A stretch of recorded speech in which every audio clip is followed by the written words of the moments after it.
This conference will now be recorded. Hi everyone, it's the Patrick and Beat in the house. Hi, good evening, everyone. Hi, we got my position. It is 20 to 9 London time, and it's the 7th October. Lots of stuff to go through today. It was just a good week for me personally, but a tough week. You know, I was doubting myself a bit, my capabilities as a trader. I was doubting my view. I was doubting a lot of stuff, but it all kind of went in my favour on Friday, which is very rare for a non-farm day. I'm when I was trading futures with 12 screens, I used to lose, and I blogged about this. I lost a whole quarter in one day, or 2 hours profit. So anyway, enough of that. Couple of quick shouts. We've got two dates for you: 16th and 23rd of October. We've got a seminar. It's going to be a little taste of what we do in our masterclass. It's going to be the heart of London. Message me if you need to know more, or message Beat. And then the big one, which is the masterclass, 3-day masterclass, 7th of November in London. I'll be telling you guys more and more about that soon. But stick those dates in your diary. Let me know if you want to attend. And you know, if you want to call me, give me your email, and you know, I'll give you my number. But yeah, I just want to really, a final thing I want to talk about is next week, hopefully, fingers crossed, we're going to have our own YouTube live channel, right? I'm going to get down with the kids, right? I'm going to get down with the millennials. So let's see what happens, yeah? I don't know if it's going to work, but we'll do our best. Let's get back down to business. The first topic we're going to discuss, and I'll just give you my first thoughts, Beat, but what next for King Dollar and yields? Now, obviously, it was a yield play that affected the dollar, and everyone's talking about the 10-year above 3, staying above, closing above 3%. Is it going to fail like it has previously done, and then just shoot back down to 2.8?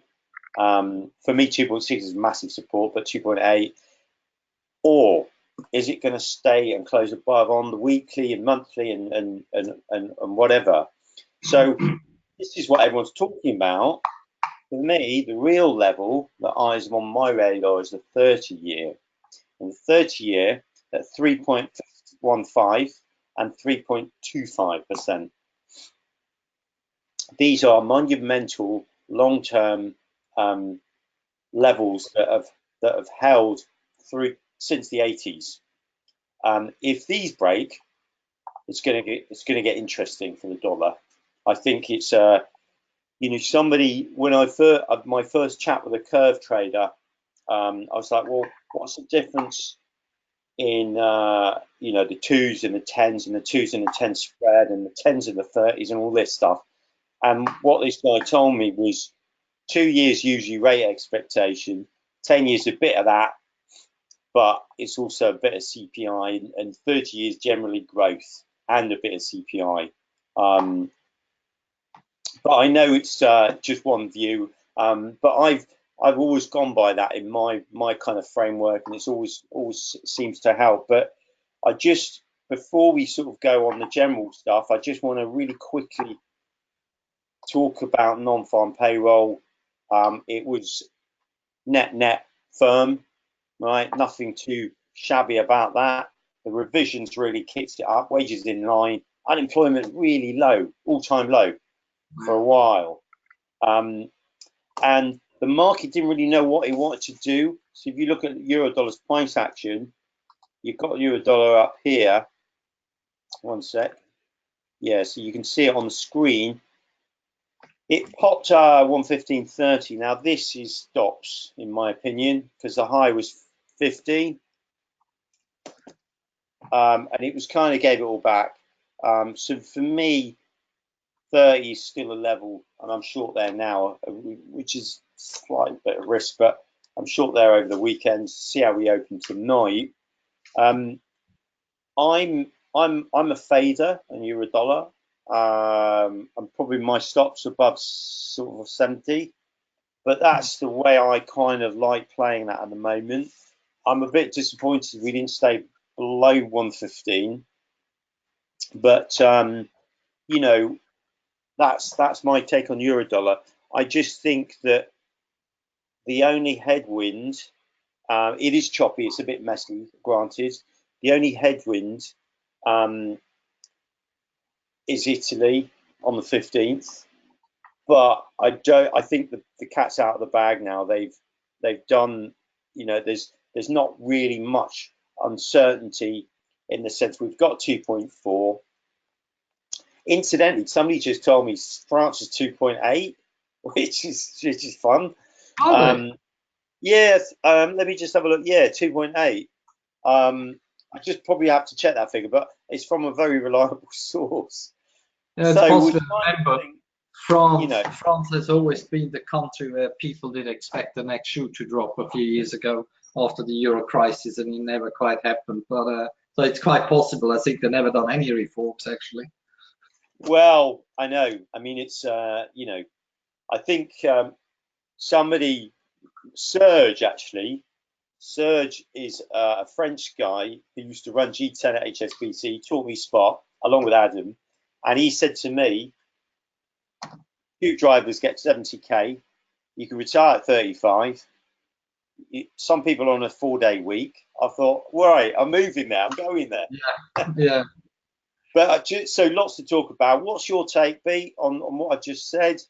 To be honest, generally, I think the reaction on non-farm payroll day was just literally for once the algos misreading the data.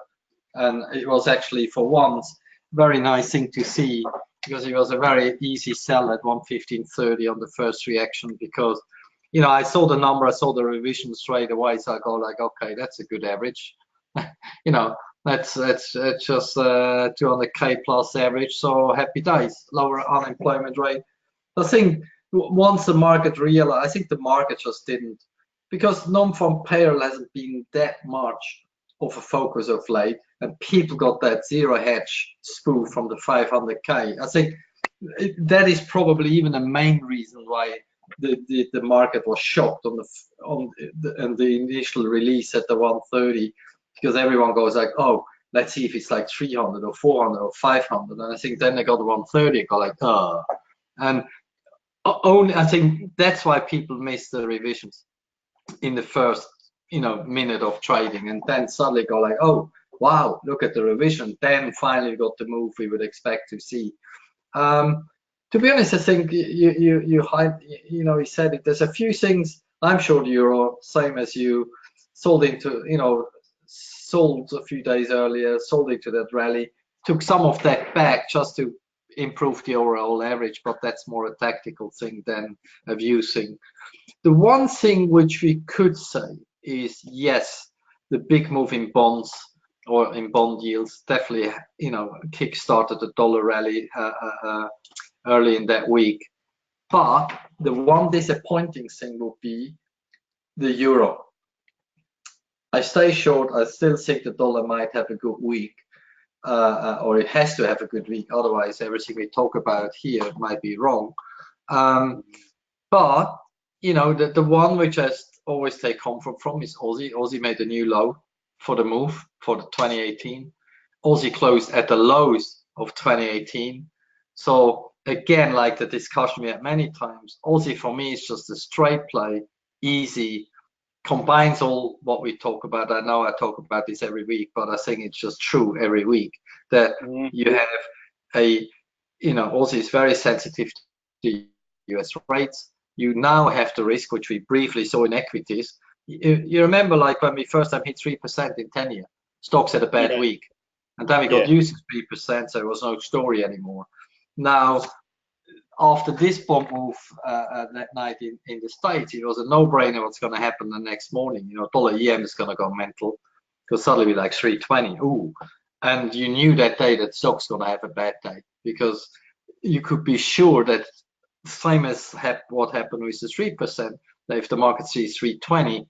So we are about to try to figure out what is the true pain threshold for stocks. Is it 320? Is it 330? Is it 350? We don't know yet. But I think the market is very nervous in equities for that reason. We had the sort of sell-off last week on the back of higher yields.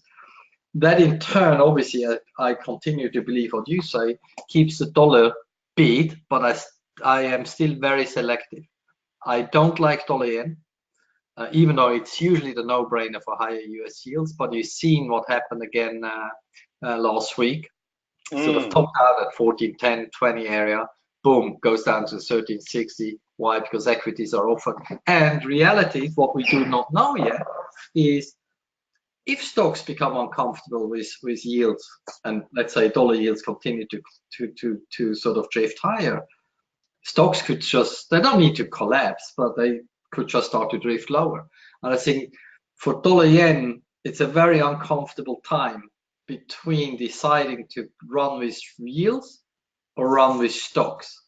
And that's why I think, you know, what I'm trying to do in my trading always is I sit down, have my view, and then for that view, I look for the easier trades. I know I say easier, you know, I know it's never easy, but there are easier trades and complicated trades. Yeah. Dollar yen for me, you know, is a complicated trade, because yes, it can quickly rally and then stock sell off, then it comes off again. And yeah, net, it might go higher, but it's very, very hard to trade, very uncomfortable to trade, because when dollar yen starts to sell off, when stocks sell off, yeah, you can fade it and buy the dip and go like, you know what, maybe it's all right.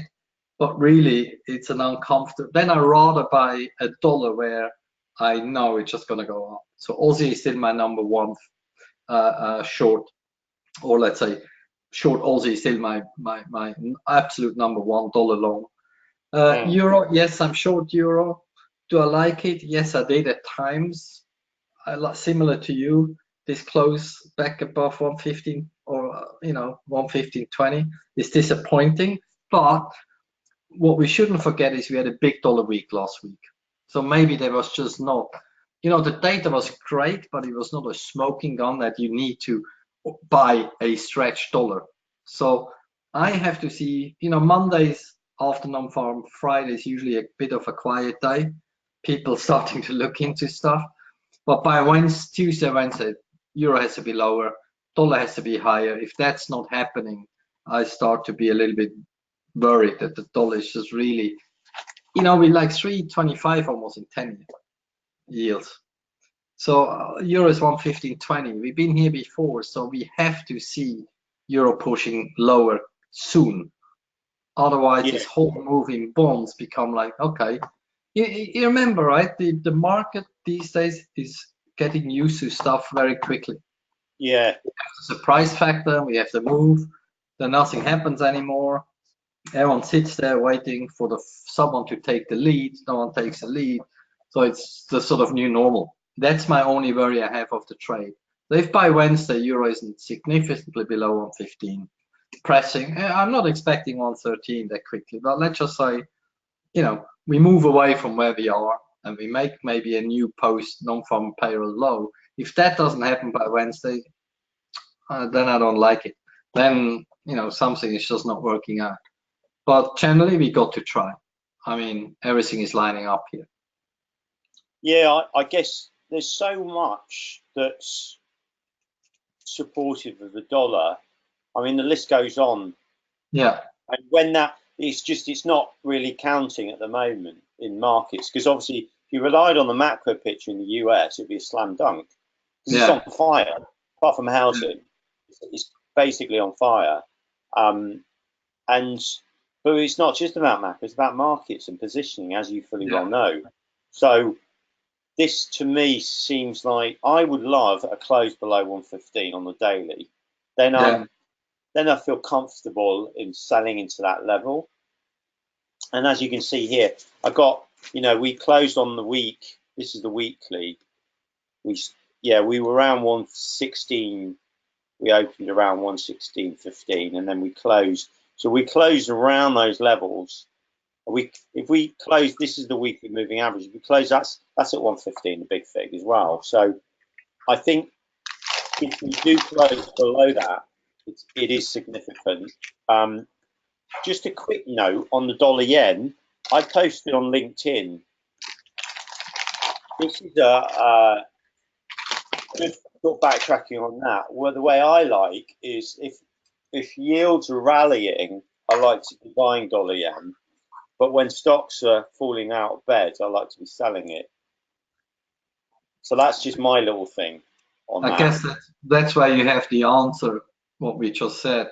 It's a complicated dollar. It's very complicated.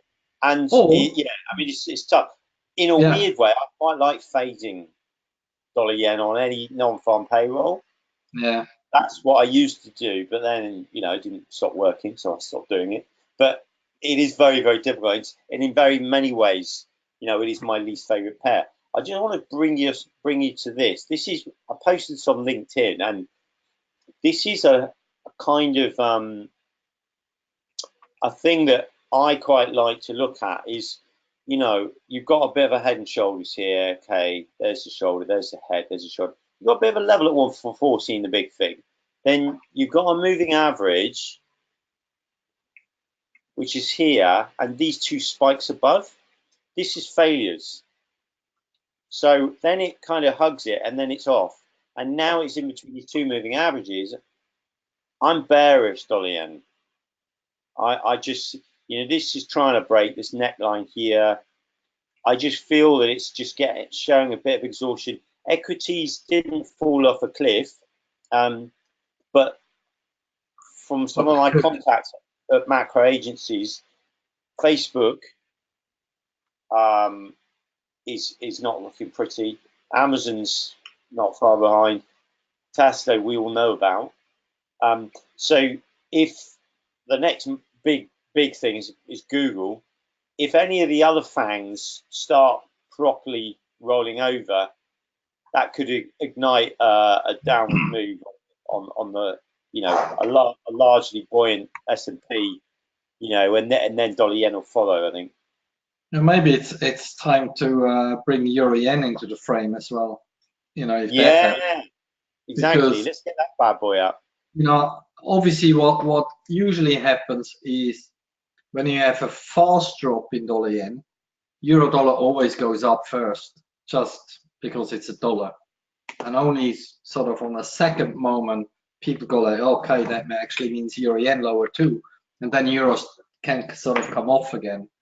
So I think the euro, if dollar yen would roll over, then I think the speed, because that's what I've been watching all year. And I always note that if dollar yen sort of grinds lower and euro yen grinds lower, euro dollar can grind lower, everything happy days.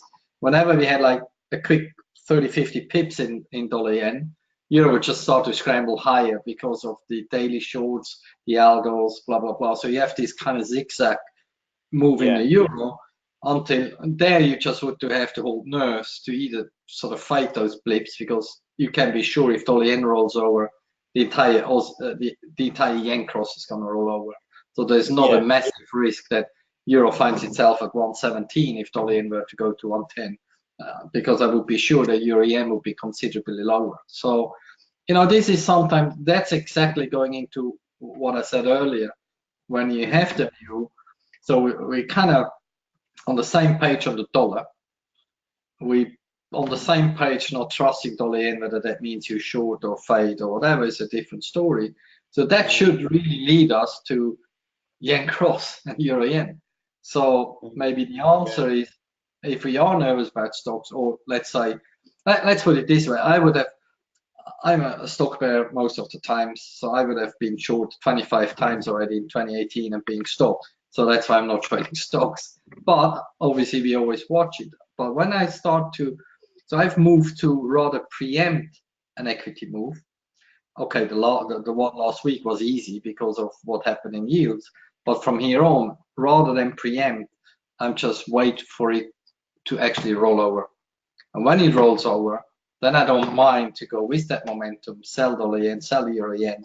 But then I think you sort of shift. You have like you know, you have like one leg in the dollar where you long dollar versus the pairs you fancy, and then you might actually on the side have a sort of risk, you know, whatever you want to call it, risk of equity short, whatever we want to call it. But then you have to have probably some of the, you know, Aussie yens, Euro yens, alongside probably just a pure dollar position, because then I think it's, you know, we talk a lot about the dollar, but if you see what some of the crosses are doing, and I'm just showing one example out, Euro Aussie, I've just mentioned that because there you actually see the massive outperformance of Aussie against the dollar.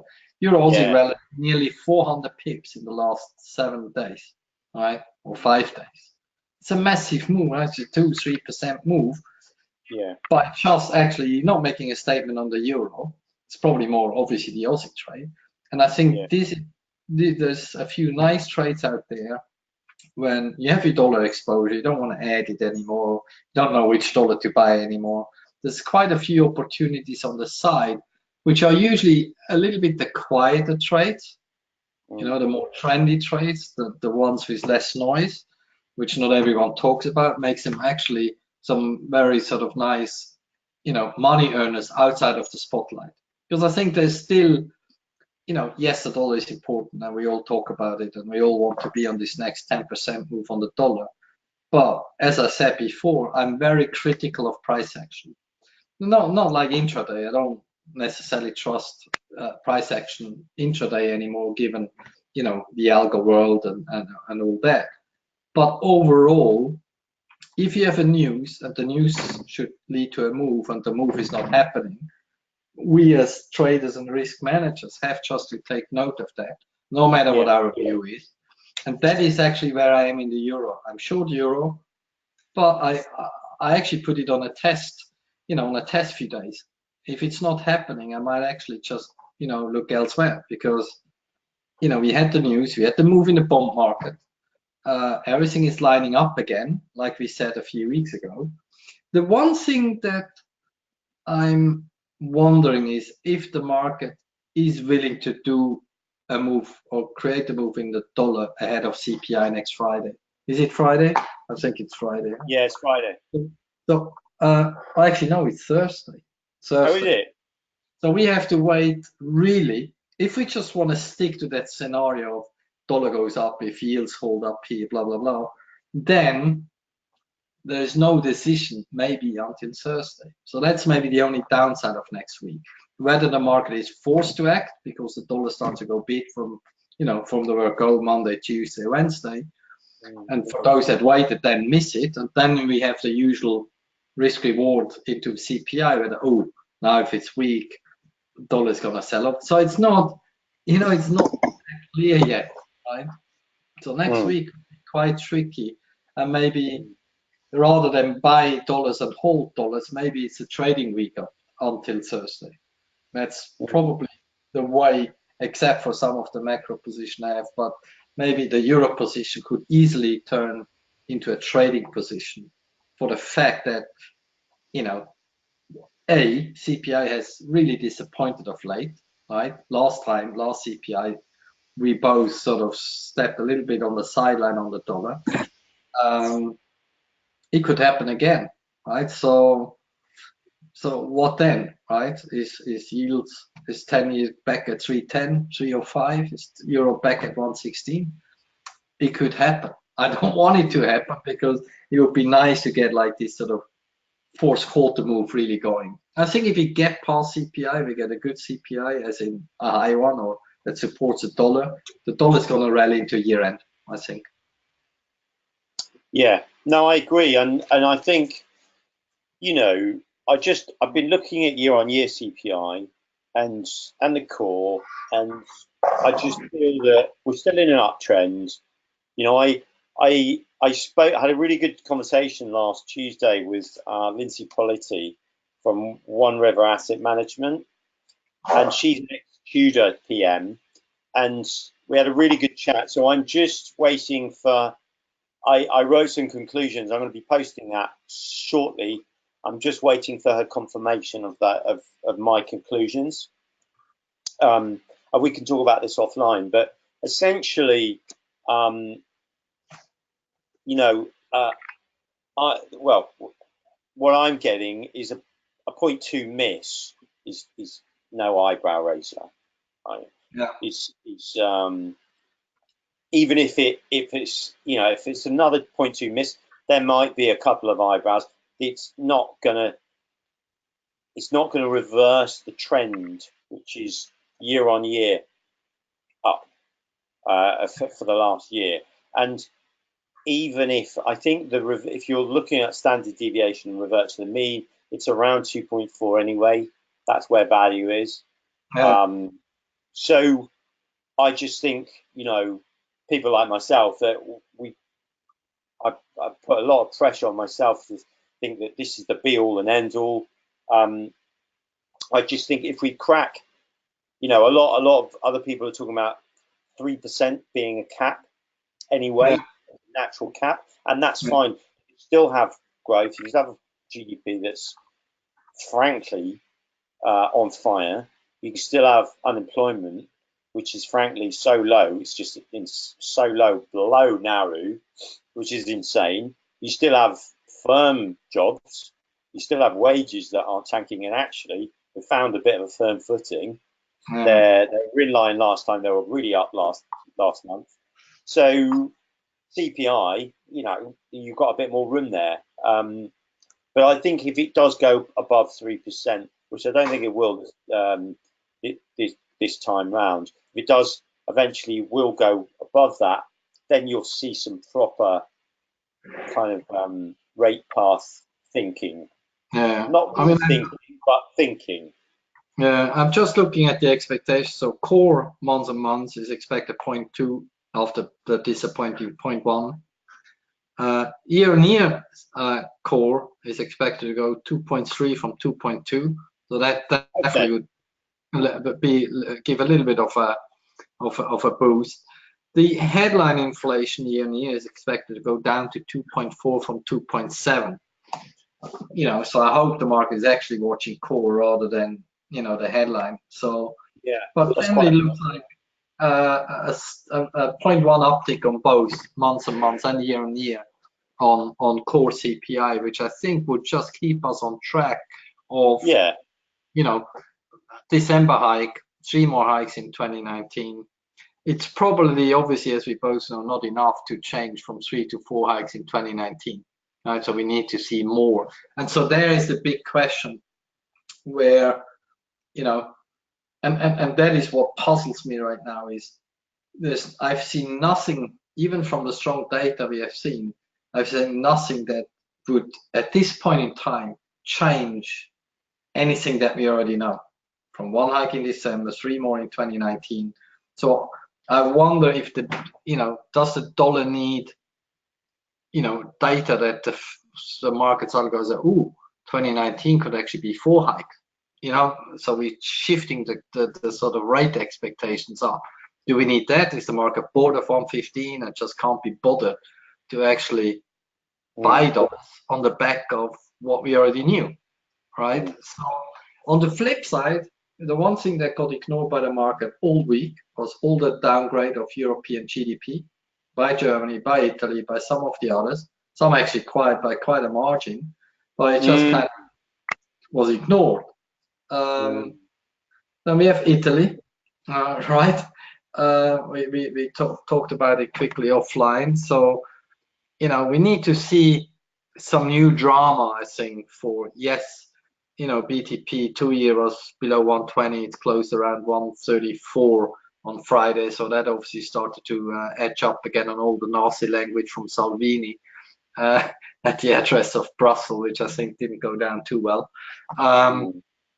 But as a matter of fact, like when we talked offline quickly, so what is the next step? The next step, Italy goes to Brussels, presents the budget, then the technocrats go away and gonna say yes, no, whatever. So they either it maybe isn't.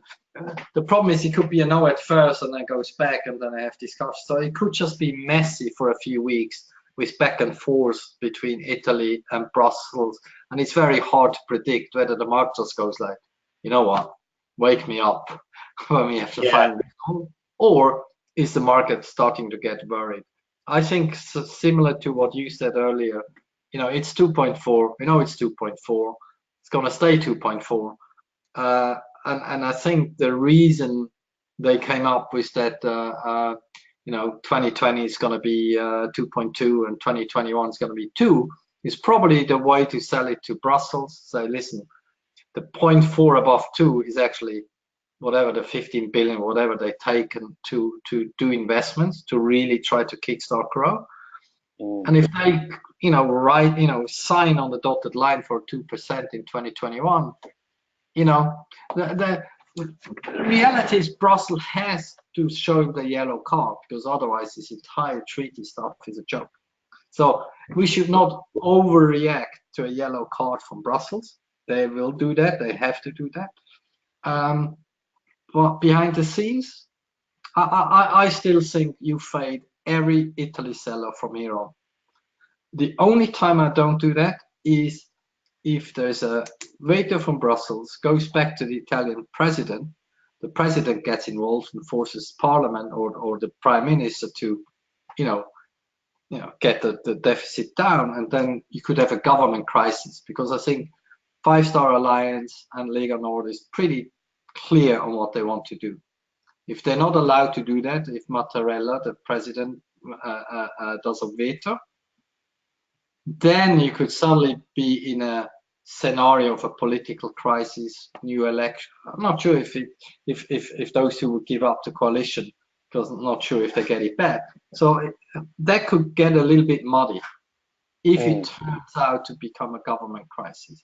I think the crisis in Italy and Brussels, it will just blow over. I think you buy dips on the, let's say, like we talked off air earlier about Euro Swiss, so if the euro gets slammed too big figure for Italy, you probably cut some shorts, not because, then we have the euro leg instead of the dollar leg, and then probably get a bounce in the euro, you can sell them back out again to buy dollars. But I think the next 3 weeks, maybe we have to be a little bit more flexible in anything that's euro, and in the euro dollar as well, where you just might get a little bit of volatility, but not net a big move. That's probably, if you would ask me, do we go 113 or do we do a silly 14.5, 15.5, or 14.20, 15.20? I will probably go for the second. I doubt we're going to see a massive move unless the Thursday is like the final sort of smoking gun, where CPI would surprise on the top side, the 0.3. That would put the cats among the pigeons. But you would need something dramatic like this, I think, to just get us out of a very complicated range. Yeah, no, I agree, and I just think that the market's used to a pristine US macro picture. I'm still working out whether the yield blowout last week is a sustainable dollar rally. We're still not really there yet, but that was a bit of a warning shot, not across the bow. It was in the flanks, and I think it was more of a warning shot to equities to say, look, guys, this is real. Here we are. The yields are saying to equities, look, you've got to take notice, right? This is, you've got some fangs starting to look really precarious. So I think if we do get, it's either going to be an equity sell-off, which will ignite another dollar rally through risk off. You could get that, or it's just going to be a yield play. So the equities will come off. You get a yield play rallying, and that could ignite a dollar rally. That's why, that's going back to what we said in the beginning. That is why, for me, in the top corner of your dollar long has to be something the commodity, whether it's Kiwi dollar, Aussie dollar, dollar CAD. One of your dollar longs has to be one of these currencies. Why? Because for the same reason, because that's the only pair where you do not have to decide what you play. Do I play the dollar or do I play risk off?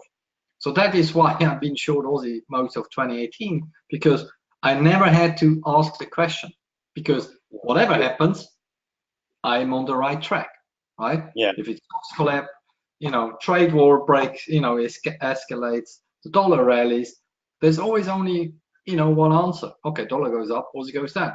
Dollar goes up, Canada goes down, and so on and so forth. And that's why, probably because I'm traditionally a dollar yen player, and there's a reason, for correlations with yields and so on and so forth. And I think I haven't traded dollar yen a lot this year, because for me, it was complicated.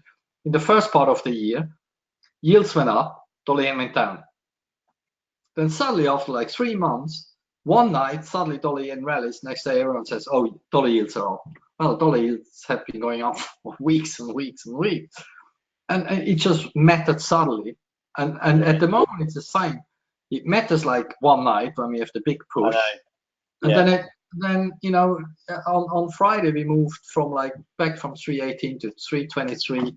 Dollar yen went down. So this whole relationship, like I said to you, I think on email, right? And I said, if you've been asleep for 9 months, you wake up, you go I tell you where 10-year yields are, and ask you where dollar yen is. The last thing you would say is 113.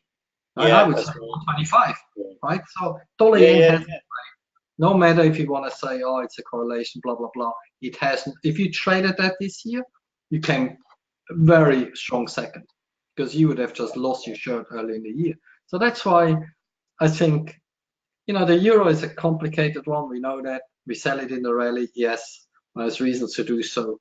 But $1 has to be commodity. At least it saves you all the headache about thinking what happens. If you long dollar yen, you have a lot of questions to ask. I'm not saying it couldn't go up, but I'm just saying you have to keep on asking those questions, which I think is just not a nice thing to do. And also, what you said to me offline was, if you're short Eurodollar, you've got to fight China. So that's a tough old gig. That's another reason why it's so slow. And that's got legs. Trump's going to deliver that. It's not, and the last kind of EM. I think I got short Aussie dollar, and then there was the EM respite, because it was from 25% to 10%, and I just got a lot of pain given back on a silver plate for me. And but it ultimately proved great levels to be reselling Aussie dollar. But obviously with Eurodollar, any EM, well, you've got the China tariffs, which you never know really. That could go on for a long time. The one thing to keep an eye on is, yes, dollar CNH has gone up very slowly, obviously on the back of the big move. Dollar rand went mental, dollar Turkey went mental, the dollar generally went mental, and dollar CNH sort of crawled very slowly up to like 690. I still think 693 is just a mental line in the sand I have. That's when the PBOC, between 93 and 95 is when the PBOC got actually very aggressive last time. There is a news out I saw a few hours ago that China actually lowered selectively reserve requirements over the weekend. So that is, let me see, I have it here somewhere. So that's almost like injecting, I think it's around $180 billion that sort of free up from that action, which, it may or may not have an impact. I think they probably, one thing to maybe think about for everyone listening is China was off all of last week. So China has not had a chance, or the equity market didn't have a chance to move lower. So there's a very fair chance or risk that Chinese stocks have to sell off just to catch up with the rest, which, when you see China stocks down, this is not a new news or a new something. China has been closed last week, and therefore the stocks are probably just on the wrong level versus European stocks versus US stocks. But and that is why I wonder if they done what they've done over the weekend is now they lowered reserve requirements. maybe they just want to give a little of a cushion to stocks, that they're not just sort of, you know, get slammed on the open and sort of create their own sort of momentum, because they're going to be even more nervous about US yields. But, you know, 693, 695, I think PBOC will just chuck everything at it again.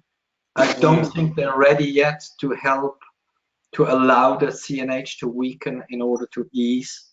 I think they're well aware that if the CNH would weaken too quickly, it just, you know, it's like a shot in your own foot, right? If they let renminbi go here, China stock's just going to disappear, right? So you have to kind of, you know, reality is they cannot let the currency go as much as the tariffs are anyway, right? Because that's just, you know, economically not possible. So that means the price to pay for PBOC to let the CNH weaken too early now, it's a very high price to pay on the equity market. So that's why, and that is where our euro short could have just a bit of a stumble, that, you know, we've seen how stable everything has been, and one of the reasons was dollar CNH, right? Euro goes from 118 to 114.5, and, you know, dollar CNH didn't even manage 1%, managed like 0.6%. So clear manipulate the currency, as you all know, and they're safeguarding it. And I don't think they're prepared, and that's the key. You know, at what point would, you know, have it been stable long enough for the PBOC to say, okay, we've taken care of it for a month or two, now it's time that it follows again the general dollar path. And that's when everything would start again. But gut feel tells me they're digging in. You know, they're digging in. They're not going to let that happen. They're not going to let dollar CNH get to 7 or anywhere near close to 7. They can do, can't they? They're sitting on a bit of a war chest down there. Yeah, just about 4 trillion, if you need, right? So no, what I'm saying, and I think I commented something on LinkedIn with someone who wrote, you know, put a chart up. And to be honest, if I look at my chart, and if dollar CNH wouldn't be a manipulated currency, I would be uber bullish for dollar CNH. The chart pattern, not just like the pattern as such, but the indicators, they're just gagging to just go, right? But, you know, I did warn that nice gentleman on LinkedIn, say, listen, it's all great if it would not be, if it would be a free moving currency, but reality in dollar CNH, nothing happens what the PBOC doesn't want to happen. And well, the only thing you can do is watch it. Once you get the feel that it's kind of moving, but something just tells me that they're not ready, you know. But that's just a pure gut feel. I mean, we don't know what they think, we don't know what they do. So it's just watching it and knowing how they usually act that maybe gives something away. Yeah, I mean, I know for a fact that if it got near to 7, I'd probably be wanting to buy whatever the euro dollar is at that level. Yeah. For now, until the facts change, you know. Yeah. And there'll be a lot of stops if that goes 7%. I mean, that would be a really horror show in dollar emerging markets. Oh, that would be. Maybe it's something for Halloween or something, but no, that would be nasty. That would be very nasty. Well, you know what? I'm just, maybe I'm a little bit brainwashed from 2018 in terms of, you know, whenever you expect too much, it's just not happening. And I'm just, right now, I'm not feeling it. You know, one part of me says we're gonna get a real strong move into end of 2018, as we, you know, often get in the fourth quarter. But I would just, the whole story is so well known and overanalyzed and discussed, and forward guidance, and, you know, we need something that isn't talked about already 250 times to accelerate the moves. Otherwise, it's gonna be grindy moves, and usually when we see grindy moves, I'm more in a kind of trading approach, you know, core position, add on dips, sell half out on the rallies, because otherwise, you know, you're not making much money, Mm. Mm. What do you reckon of the midterms? I think if both get it, but both houses go to midterms, I probably want to sell into any dollar weakness, buy into any dollar weakness. I mean, so you mean if Trump loses both? Yeah, if it both goes, both Senate and the House of Reps go to the Dems, you You know what I probably do get then? a bit of a dollar hit, but I'm gonna close my eyes and sell as many dollar yen as I can. Because I think that night, and I'll be spending all night in front of the screens like I do on election nights or all these yeah, events. I Stocks think the moves will are be big tough. though. Huh? You think they get a big move? I think stocks will go absolutely destroyed. Yeah. I really do. Yes. I think a lot of, yes, what we see in equity market is, yes, strong economy and blah, blah, blah, blah, blah, all the rest of it. But Mm. I think, we still know there's a lot of QE bonus in there, which has never come out yet, right? Mm. For, valid reasons, strong economy and so on and so forth. But I think there is a Trump bonus, even though people may love him, hate him, whatever you want to say. Reality, this is probably the most business-friendly president in history of the United States. Mm. He will do everything for business. So if you shackle him, if you remove his sort Yeah. of way of being able to just stamp down, then the whole Supreme Court story is suddenly a bit out of the window. May help an ex-president, but not him anymore. So it's just the whole momentum that Trump had. Again, we're not talking about Trump as a character. Do I like him? Do I not like him? It doesn't matter. What is reality outside of foreign policy and other shenanigans? If you just take him as a economy minister or whatever you want to call him, he has done more than people give him credit for the economy, which is the shadow of a doubt. If you remove that, don't forget, we talk about impeachment the same night, right? We had this discussion once before in one of our Yeah. sessions, right? So if Congress falls, no problem, they might launch an impeachment, then it goes to the Senate. The Senate is still controlled by Trump. Okay, it goes nowhere. Similar story as it was with Clinton. If both go, Trump is gone, or the chance of him gone is very high. So the impeachment will be started by Congress. If he loses the Senate, whether they then feel they want to follow through or not is a different story. Just from a pure party politics, that night could actually mean the market has to trade or the market has to price in Trump impeachment. True or false? Yeah. Okay. Don't know, right? So I would not buy a single dip in the dollar that night. I would actually try to sell it. Whether sell it to keep it is a different story. But Yeah.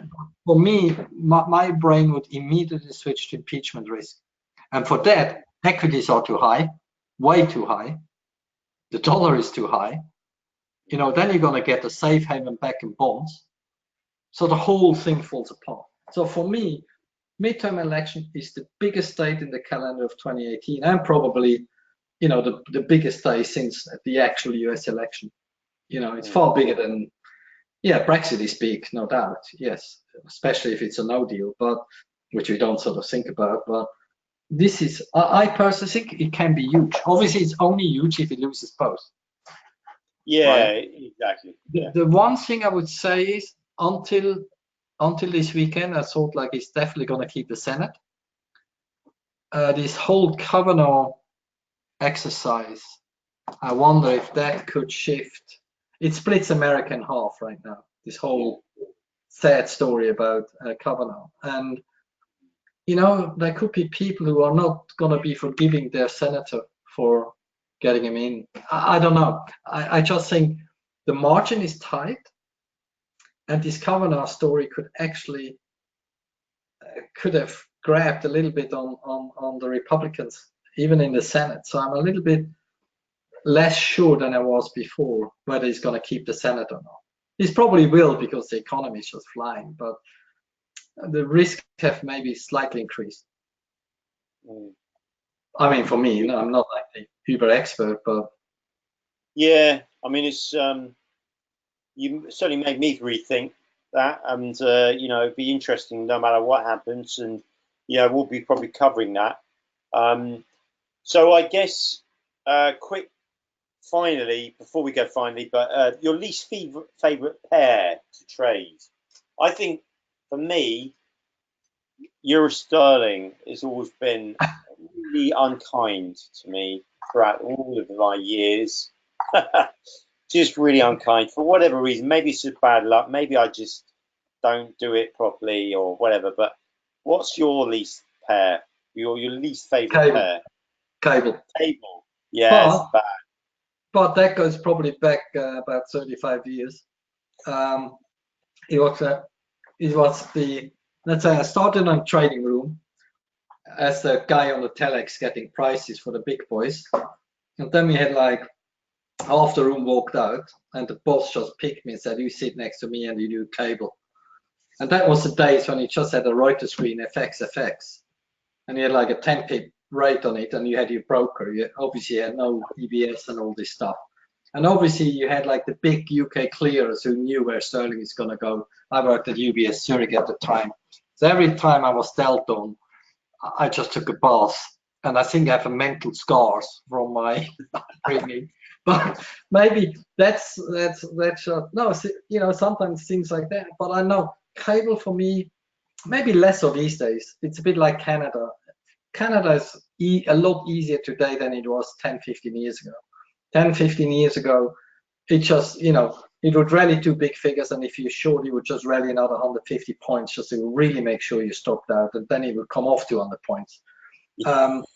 It's no, and Canada, I mean, it's been, the amount, I have not seen one trader in my entire history, my career, that can say I made money in dollar Canada.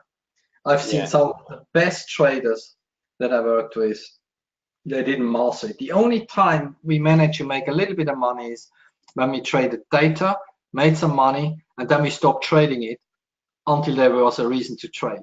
If you trade Canada every day, you lose money. To be honest, there's almost no pair I like, really. No, just kidding. No, but if I had to name one pair, it'd be cable. That just does my brain.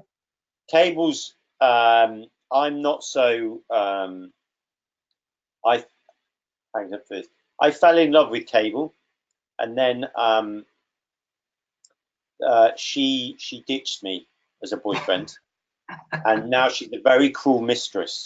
Very cruel, because she gives you, and when you're on side, you see, 15 pips, another 20, and it's like this is lovely, and then all of a sudden she takes back, and then it's just like okay, very cool, mistress. I hear you.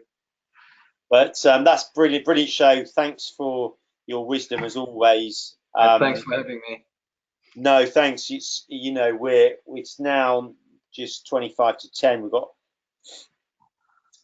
just 25 minutes to the Asia Open, and just a quick reminder, we've got our dates coming up for our seminars in London on the 16th and 23rd of October. Message me, let me know. I'll tell you all about it. It should be great. With just a little taster, 90 minutes of me. Beat will be around, and we'll just have a bit of fun. And then the big one, it's the 7th of November. It's our 3-day masterclass.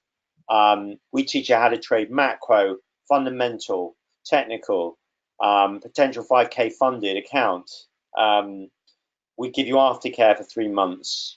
Beat will be doing a special VIP slot, and it's going to be good.